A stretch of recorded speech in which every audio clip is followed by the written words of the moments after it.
السلام علیکم ناظرین، کیا آپ جانتے ہیں بت پرستی یعنی کہ مورتی پوجا کب شروع ہوئی اور کہاں شروع ہوئی، اور سب سے پہلی مورتی یعنی کہ بت کس نے بنایا تھا اور کہاں رکھا تھا؟ تو آئیے جانتے ہیں اس کے حوالے سے پوری جانکاری۔ بت پرستی ملک عرب میں ہر جگہ اعلانیہ ہوتی تھی۔ آپ حضرت صلی اللہ علیہ وسلم سے 400 سال قبل شاپور بادشاہ فارس کے زمانے میں عمرو بن لوہی بن سبا نے، جو حجاز کا بادشاہ تھا، سب سے پہلے خانہ کعبہ کی چھت پر حبل نامی بت رکھا اور مقام زمزم پر اصاف اور نائلہ 2 بت رکھے اور لوگوں کو ان کے پوجنے کی ترغیب دی۔ یہ عمرو بن لوہی قیامت کا منکر تھا۔ یغوث، یعوق، نصر، بدھ، سوا وغیرہ بہت سے بت تھے جو قبیلوں میں بٹے ہوئے تھے، یعنی ہر قبیلہ اپنا جدا بت رکھتا تھا۔ بدھ مرد کی صورت تھا، نائلہ عورت کی صورت کا تھا، سبا بھی عورت کی صورت پر تھا، یغوث شیر کی شکل کا تھا، یعوق گھوڑے اور نمر گدھ کی صورت پر تھا۔ طلسم اور جدیس دونوں کا ایک بت تھا۔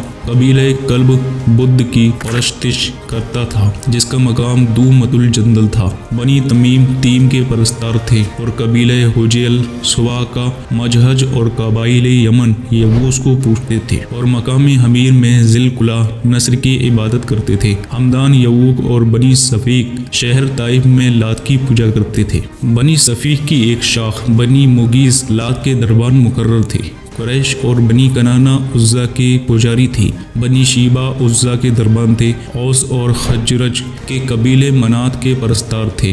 بنی حواج چہار کے پرستار تھے۔ بکر و تغلب اوال کے، بنی بکر بن وائل محرک کے، بنی ملکان بنی کنانہ سات کے، بنی انترا سعیر کے، بنی خلان امیانس کے، بنی تے رضا کے دوس کوفین کی پوجا کرتے تھے اور دوس کوفین کی پوجا کرتے تھے۔ مذکورہ بتوں کے علاوہ جریش، شارق، آئم، مدان، اوف، مناف وغیرہ بہت سے مشہور بت ہیں جن میں ہر ایک کسی نہ کسی قبیلے کا معبود تھا۔ خانہ کعبہ میں جب بت پرستوں کا اجتماع ہوتا تھا، ان مقررہ ایام میں اگر کوئی عرب خانہ کعبہ یعنی مکے تک نہ جا سکتا تھا تو ایسے میں ایک پتھر جس کو دوار کہتے تھے نصب کر دیتا اور اس کے گرد طواف کرتا۔ ملک عرب میں خانہ کعبہ کی طرح اور بھی بت پرستی کے کئی مرکز تھے۔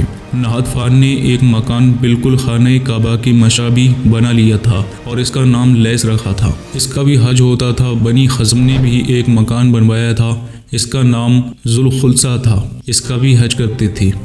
جبل احد کے قریب ایک معبد سیدہ کے نام سے مشہور تھا۔ عرب کے بت پرست اس کا بھی حج کرتے تھے۔ ربیعہ کا معبد ذوالقعبات تھا، اس کا بھی طواف کیا جاتا تھا۔ نجران میں بھی ایک قبیلہ دار مندر تھا جو 300 سالوں سے بنایا گیا تھا، اس کو کعبہ نجران کہا جاتا تھا۔ اس کی زیارت کے لیے بت پرستان عرب اسی طرح جایا کرتے تھے جیسے خانہ کعبہ کی زیارت کو نیز اس کو بت پرستوں نے حرم بھی بنا رکھا تھا، یعنی جو قاتل اس کے اندر چلا جاتا اس کو پھر کوئی آزار نہ پہنچایا جاتا۔ خانہ کعبہ کی چھت پر حبل کے علاوہ ایک اور بت بھی تھا جس کا نام شمس تھا۔ حضرت ابراہیم علیہ السلام، حضرت اسماعیل علیہ السلام، حضرت عیسیٰ علیہ السلام، حضرت مریم علیہ السلام کی تصویریں بھی خانہ کعبہ میں پوجی جاتی تھیں۔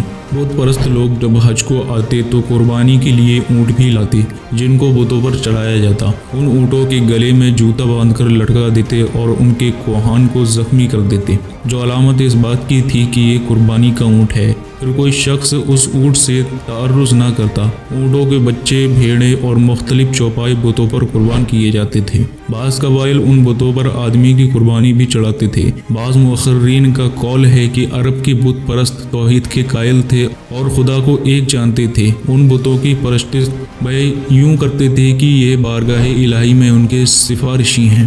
ان میں بعض قبائل کا یہ عقیدہ تھا کہ جس شخص کی قبر پر اونٹنی ذبح کی جاتی ہے وہ قیامت کے دن اسی اونٹنی پر سوار ہو کر اٹھے گا۔ یہ عقیدہ دلیل اس بات کی ہے کہ وہ حشر و نشر اور یوم جزا کے ماننے والے تھے۔ عرب جاہلیت میں ستارہ پرستی بھی خوب رائج تھی۔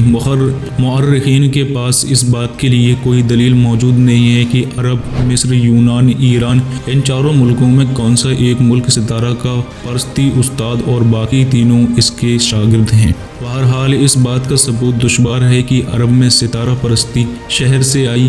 قبیلہ ہمیر سورج کو، کنانہ چاند کو، تمیم دہران کو، لخم اور جزام مشتری کو، تے سہیل کو، کیس شعراء لابور کو، اسد اتارت کو پوجتے تھے۔